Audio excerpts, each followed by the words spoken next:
नमस्कार प्रणाम। मैं आपका अपना विशु राय हाजिर हूँ विशु वारदात तक की एक और नई कहानी के साथ। साथियों, आजकल जो हमारा देश है, हमारे देश के बहुत से लोग आधुनिकता को अपना रहे हैं और काफ़ी तेज़ी से आगे बढ़ रहे हैं।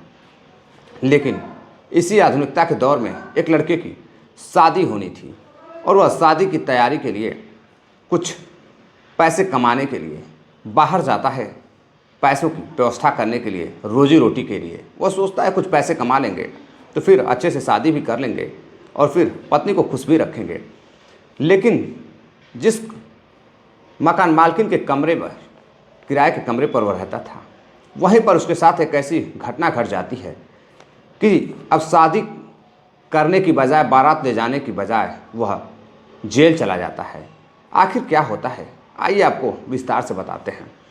दरअसल साथियों, मैं बात कर रहा हूँ हरियाणा की फरीदाबाद की।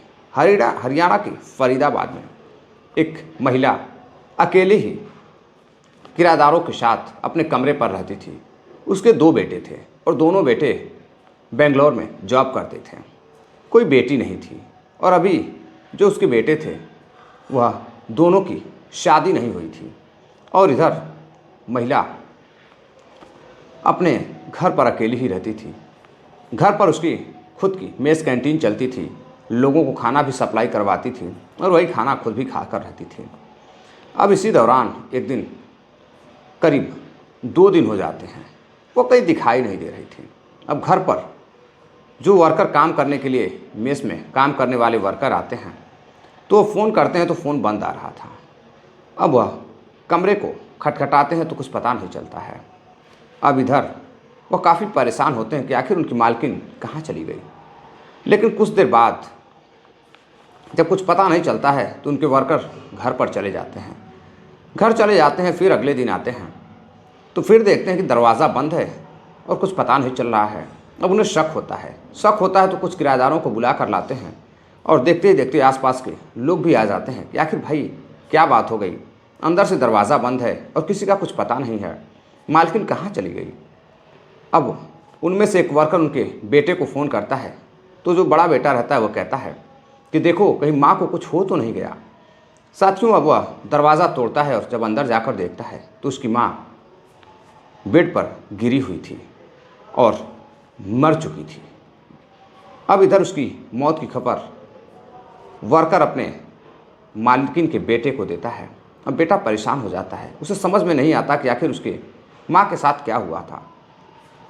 दरवाज़ा अंदर से बंद था और फिर उसकी माँ की मौत हो चुकी थी। अब करीब मौत को 24 से ज़्यादा घंटे हो चुके थे।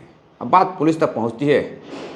पुलिस भी मौका वारदात पर पहुंचती है, बॉडी को अपने कब्जे में लेती है, लोगों से पूछताछ करती है तो लोग बताते हैं कि मालकिन कल रात खाना खाने के बाद जब सोई थी उसके बाद उसका कुछ पता नहीं चला है। अब जिसको जैसा समझ में आ रहा था लोग वैसा ही बता रहे थे। कोई बता रहा था कि उन्होंने 2 दिन से उन्हें देखा नहीं। अब साथियों, इधर पुलिस फ़िलहाल बेटे के आने का इंतज़ार करती है। बेटा आता है तो बेटा कहता है कि ठीक है, जो मेरी माँ है नॉर्मल मौत से ही, उसकी कोई कारण नहीं है, ऐसे ही मौत हुई है।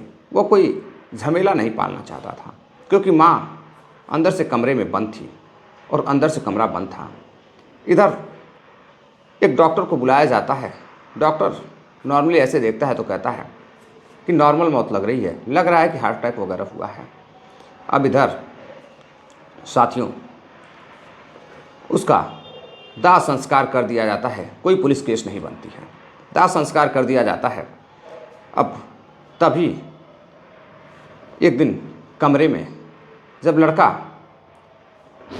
एक काम करने वाली से कहता है कि माँ के कमरे में झाड़ू लगा दो। जब माँ के कमरे में झाड़ू लगाती है तो कमरे से एक नींद की गोलियों का जो है टैबलेट का वेपर बरामद होता है और फिर एक कंडोम का पैकेट। जब दोनों चीज़ों को वह देखता है, काम करने वाली जो रहती है वह देखती है तो हैरान रह जाती है। वो ले जाकर अपने मालकिन के बेटे को दिखाती है। जब वह देखता है कि नींद की गोलियां, कंडोम का पैकेट, तो उसे कुछ शक होता है कि उसकी माँ तो नींद की गोलियां नहीं लेती थी और ये पैकेट किसका है, माँ के ही कमरे में। अब वह हैरान रह जाता है। वह सोचता है कि कहीं ऐसा तो नहीं है कि माँ का किसी से अफेयर था और उसकी मौत किसी कारण से हुई है। अब वो परेशान होने लगता है। परेशान होता है तो तभी उसे पता चलता है कि ऊपर एक किराएदार जिसका नाम राजेश रहता है, राजेश जब से उसकी माँ की मौत हुई है तब से उसका कमरे का दरवाज़ा खुला ही नहीं है और उसका कुछ पता नहीं है।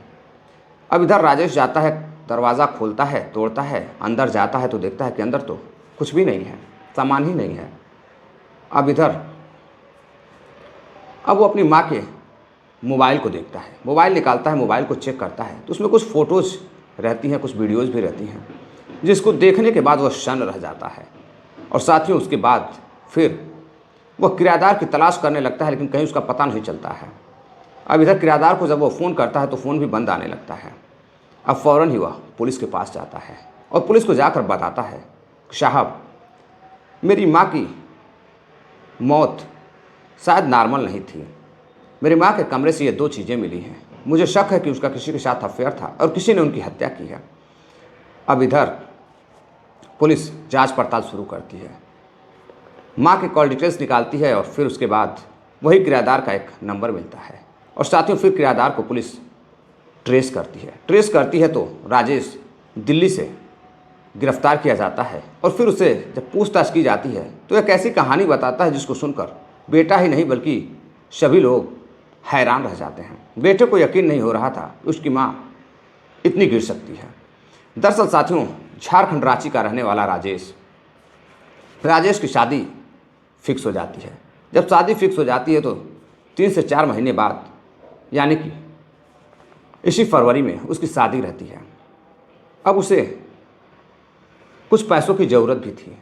अब वो सोचता है कि क्यों ना बाहर चल के कुछ कमाया जाए और 3-4 महीने में वो इतना तो कमा ही लेगा कि थोड़े बहुत दोस्तों के खर्चे और लोगों के खर्चे को उठा सके। अब इधर साथियों वो निकलता है फरीदाबाद जाता है और फरीदाबाद जाने के बाद वहाँ एक कंपनी में काम करने लगता है, अपने दोस्तों के साथ काम करने लगता है। तो अब वो सोचता है कि एक काम करते हैं कि क्यों ना एक कमरा ले लेते हैं। अब किराए के कमरे के लिए जब फरीदाबाद के क्षेत्र में वो जाता है तो एक महिला जिसकी उम्र लगभग 55 से 60 साल थी, वह महिला देखने में तो काफ़ी तंदुरुस्त, लेकिन उम्र कागजातों से देखा जाए आधार कार्ड के हिसाब से तो 55 से 57 साल की महिला, जिनका नाम ममता रहता है। ममता के दोनों लड़के बाहर बेंगलोर में नौकरी करते थे, लेकिन दोनों अभी अविवाहित थे। इधर पिता की बहुत पहले मौत हो चुकी थी। अब घर पर महिला रहकर एक मेस चलाती थी और 4 से 5 कमरों का उसका हॉस्टल था और उसमें कुछ कमरे भी थे जिसको उसने किराएदारों को दे रखा था। अब राजेश जाता है और फिर 2nd फ्लोर पर एक कमरा ले लेता है। कमरा लेने के बाद अब वहाँ रहने लगता है। लेकिन साथियों इधर राजेश की जो कमाई थी, राजेश कमरा तो लेता है लेकिन अब कमरा काफ़ी महंगा रहता है। 20 से 25 हज़ार रुपया कमाने वाला राजेश 10 हज़ार का कमरा ही ले लेता है। और फिर अब जब कमरा लेता है और कमरे का जब किराया देना होता है तो वह बहानेबाजी करने लगता है। वह सोचता है कि 2 से 3 महीने रहेंगे और उसके बाद बिना किराया दिए ही यहाँ से निकल लेंगे। लेकिन मकान मालकिन काफ़ी तेज़ थी। ममता जाती है और जब 1 महीना हो जाता है किराया मांगती है तो वह इधर उधर की बातें करने लगता है। कभी घर परिवार की बातें करता, कभी बताता कि उसकी शादी फिक्स हो चुकी है, बहुत जल्द उसकी शादी होने वाली है। लेकिन अब इधर हैंडसम लड़का राजेश को देखने के बाद 30 साल उम्र, अब उसे देखने के बाद महिला उसे अपने प्रेम जाल में फंसाने लगती है। एक दिन उसके कमरे में जाती है और कहती है, देखो मेरे पास एक तुम्हारे लिए उपाय है। तुम बहुत हैंडसम हो, और बैठकर बातें करने लगती है और फिर उसके शरीर को टच करने लगती है।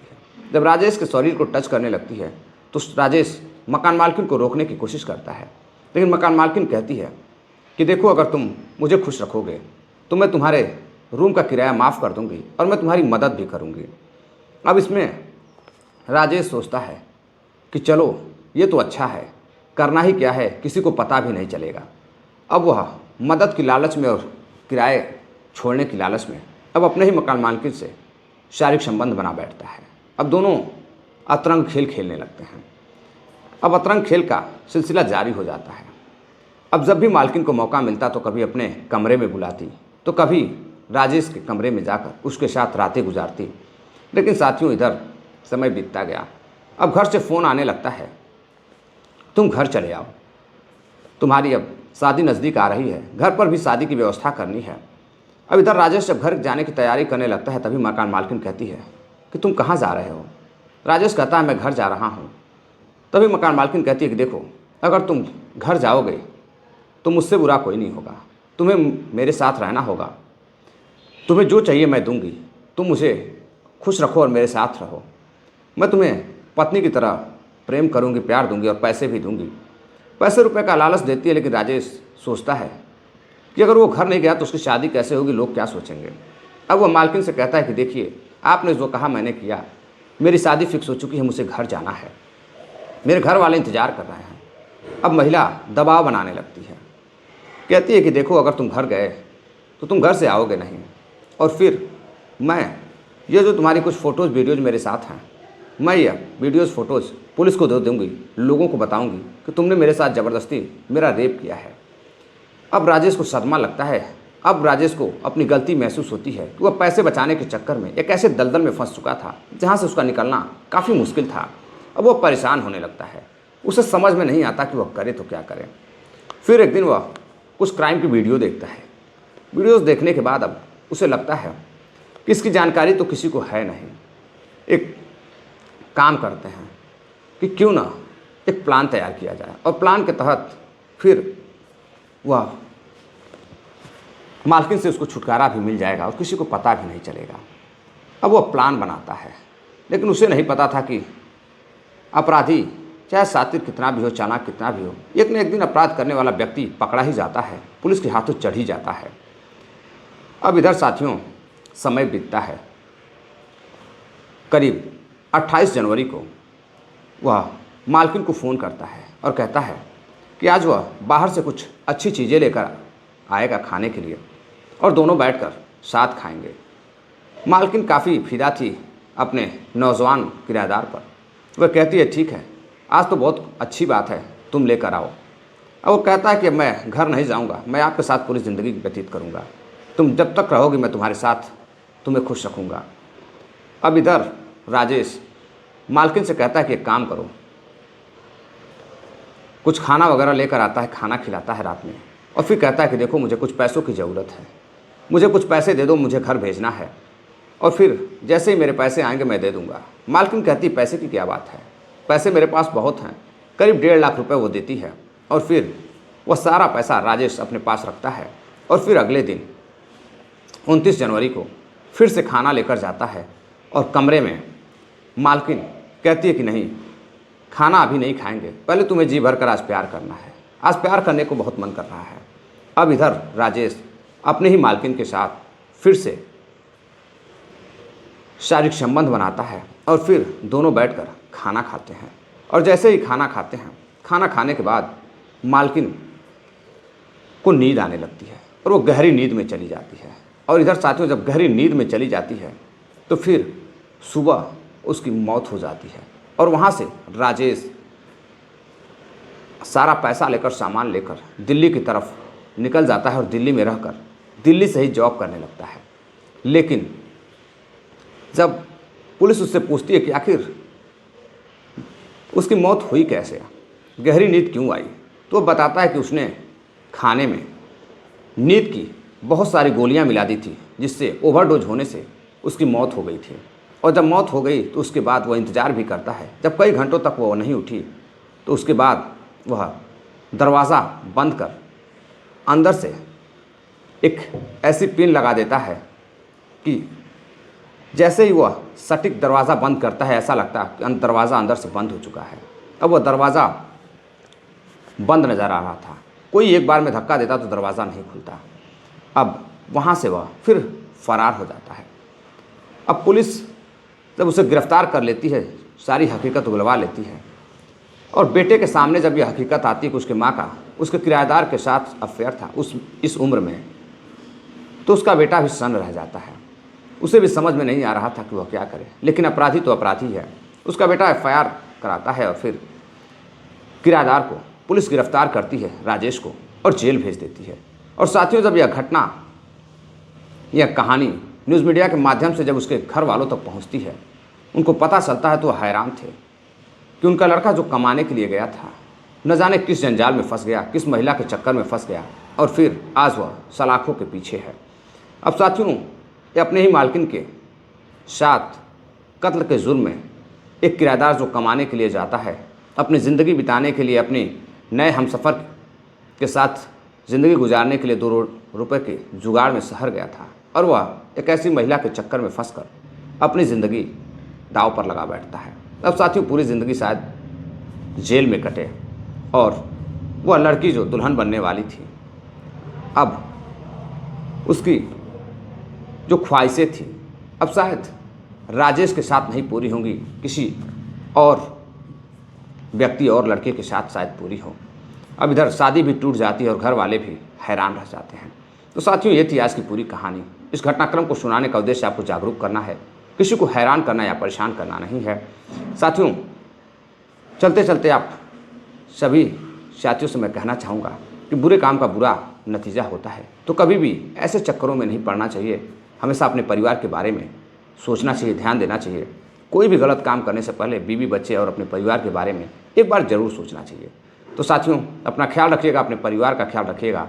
मिलते हैं एक और नई कहानी के साथ, तब तक के लिए नमस्कार, जय हिंद।